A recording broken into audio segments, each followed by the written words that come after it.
Hello दोस्तों, CTET के कुछ महत्वपूर्ण क्वेश्चन करवाने वाले हैं जो एग्जाम के लिए बहुत महत्वपूर्ण है। पहला क्वेश्चन है, बाल विकास का अर्थ है केवल शारीरिक वृद्धि, केवल मानसिक विकास, जन्म से मृत्यु तक होने वाले परिवर्तन, केवल विद्यालय शिक्षा। हम आपको बता दें दोस्तों, इसमें जो ऑप्शन है ऑप्शन सी सही है, क्योंकि विकास जो होता है जन्म से मृत्यु तक होता है। ठीक है दोस्तों, अब दूसरा क्वेश्चन है, विकास का सिद्धांत बताता है कि विकास सिर से पैर की ओर होता है। ठीक है दोस्तों, इसमें आपको बताना है इसमें कौन सा सही है। विकास का कौन सा सिद्धांत बताता है कि विकास सिर से पैर की ओर होता है। इसमें ऑप्शन पहला प्रॉक्सी मोडिस्टल सिफेलोकार्डियल मैचुरेशन रीइंफोर्समेंट। हम आपको बता दें दोस्तों, विकास जो होता है सिर से पैर की ओर होता है। पहले हम अपने सिर को कंट्रोल करना सीखते हैं, ठीक है दोस्तों, फिर उसके बाद हाथ पैर कंट्रोल करते हैं। ठीक है दोस्तों, इसका ऑप्शन पहला बी हुआ, सिफेलोकार्डियल। ठीक है दोस्तों, अब तीसरा क्वेश्चन है, बाल विकास मुख्यतः किससे प्रभावित होते हैं।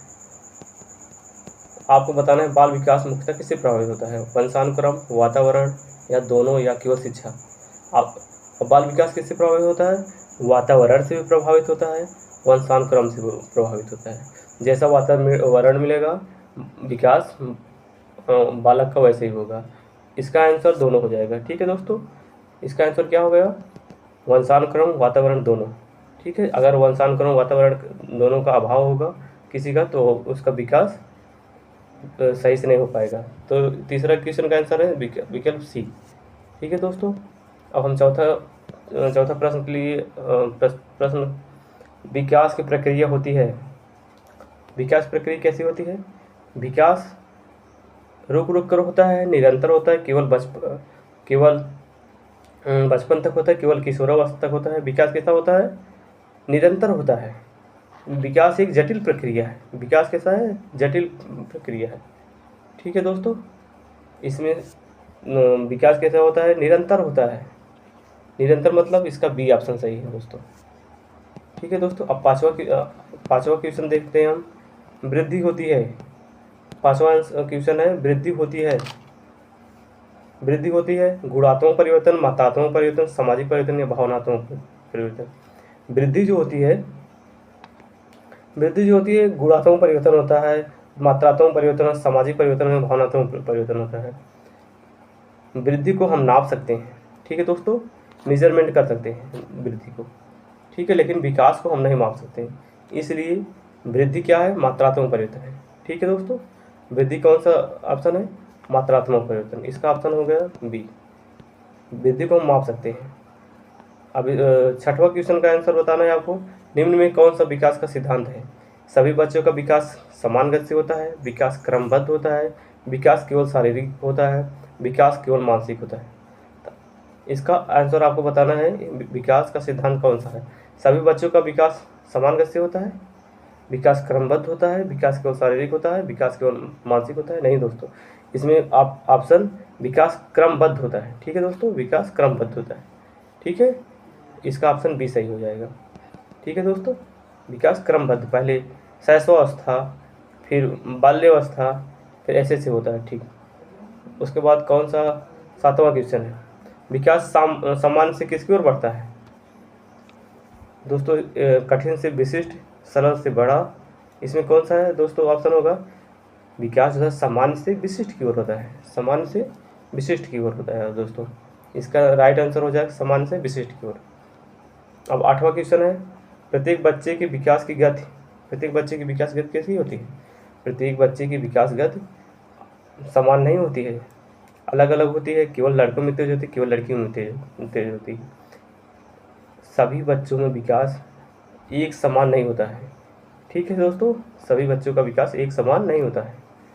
किसी का विकास उसका वातावरण सही रहेगा उसके हिसाब से होगा, वंशानुक्रम के हिसाब से होगा, जैसे जैसे उसका परिवेश वातावरण रहेगा उस वैसे उसका विकास होगा। इसका राइट आंसर हो जाएगा अलग अलग होता है। ठीक है, जैसे उसका वातावरण मिलेगा विकास उसका वैसे ही होगा, वातावरण के हिसाब से उसका विकास होगा। अब 9वां क्वेश्चन है दोस्तों, निम्न में से कौन सा कारक विकास का क्षेत्र नहीं है।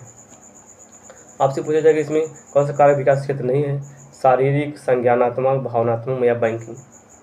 आपको बताना है इसमें कौन सा है विकास का क्षेत्र शारीरिक भी है, संज्ञानात्मक है, भावनात्मक है, लेकिन बैंकिंग नहीं है। इसका राइट आंसर है डी। ठीक है दोस्तों, क्योंकि विकास शारीरिक भी विकास होता है, उसका मानसिक विकास होता है, भावनात्मक विकास होता है, लेकिन बैंकिंग विकास ये विकास का क्षेत्र नहीं है। ठीक है दोस्तों, अब 10वां क्वेश्चन है, विकास कब तक चलता है। विकास आपको हम बताए जन्म से मृत्यु तक चलता है। विकास कैसे चलता है, जन्म से मृत्यु तक चलता है दोस्तों।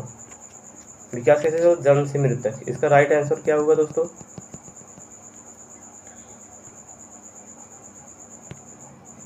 इसका राइट आंसर होगा जीवन भर चलता है। ठीक है दोस्तों, अब 11वां क्वेश्चन है दोस्तों, बाल विकास का अध्ययन क्यों किया जाता है।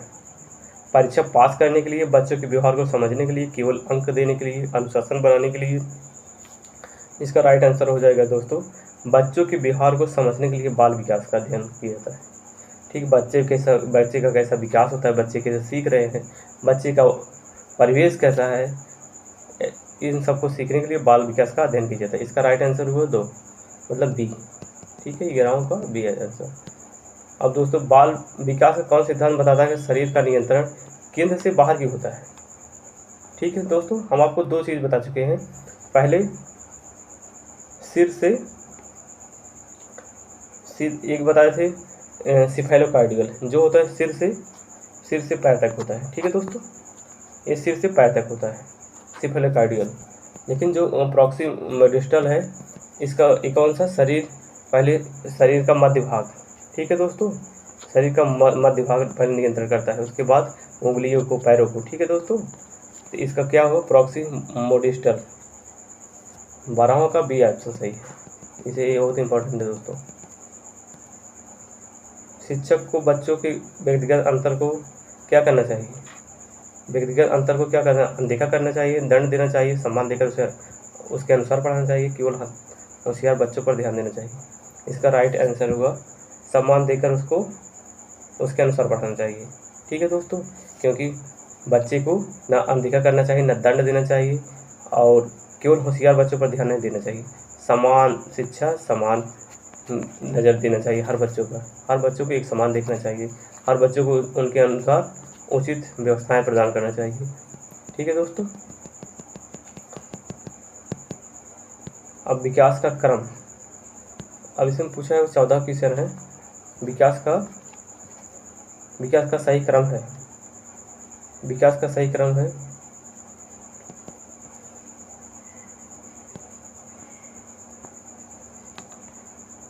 विकास का सही क्रम क्या है, शैशव, किशोरा, बाल्यावस्था। शैशव, बाल्यावस्था, किशोरा, बाल्यावस्था, शैशव, कोई निश्चित क्रम नहीं है इसमें से। ऑप्शन पहले क्या होता है, शैशव होता है। ठीक है, शैशव, उसके बाद बाल्यावस्था, फिर किशोरावस्था। इसका ऑप्शन बी सही है। ठीक है दोस्तों, 14 क्वेश्चन हो गया। अब हम आते हैं 15वां क्वेश्चन पर। विकास की दिशा कैसी होती है, विकास की दिशा कैसी होती है, सामान्य से विशिष्ट, विशिष्ट से सामान्य, या नीचे से ऊपर। विकास की दिशा होता है दोस्तों सामान्य से विशिष्ट, सामान्य से विशिष्ट होता है विकास के सामान्य से विशिष्ट। अब 16 वाला क्वेश्चन है, वंशानुक्रम का संबंध किससे है, परिवार से प्राप्त जैविक गुण, विद्यालय, मित्र, समाज। वंशानुक्रम का संबंध परिवार से प्राप्त होता है। ठीक है दोस्तों, इसका राइट आंसर होगा परिवार से प्राप्त होता है। अब 17 क्वेश्चन वातावरण का उदाहरण है। वातावरण का उदाहरण कौन सा है, जीन है, जीन गुण है कि गुणसूत्र है, रक्त समूह, परिवार या विद्यालय है। वातावरण का संबंध या उदाहरण परिवार और विद्यालय से होता है। ठीक है, जीन और गुणसूत्र, ये रक्त समूह, ये सब क्या है, ये वातावरण में वंशानुक्रम का, ये वंशानुक्रम का उदाहरण है। ठीक है दोस्तों, वंशानुक्रम का। अब विकास की सबसे महत्वपूर्ण विशेषता क्या है, केवल शारीरिक परिवर्तन, केवल मानसिक परिवर्तन, सभी क्षेत्रों में परिवर्तन, केवल भाषा का विकास।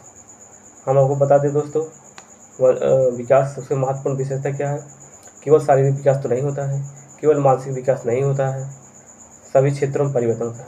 विकास होता है सभी क्षेत्रों में परिवर्तन, उसके बुद्धि का विकास होगा, उसका शारीरिक विकास होगा, मानसिक विकास होगा।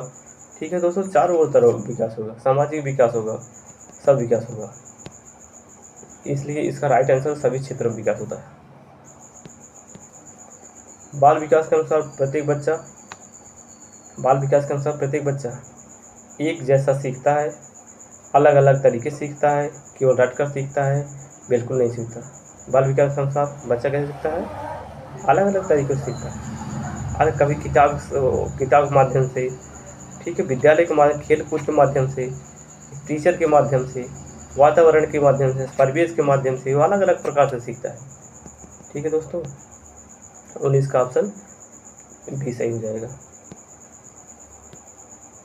अब 20वां क्वेश्चन है, सीटेट के अनुसार सर्वोत्तम शिक्षण दृष्टिकोण क्या है? ये क्वेश्चन आपको बताओ, सीटेट के अनुसार सर्वोत्तम शिक्षण दृष्टिकोण क्या है? ये आपको आंसर बताना है, कमेंट बॉक्स में सही आंसर आपको बताना है। ठीक है दोस्तों, धन्यवाद।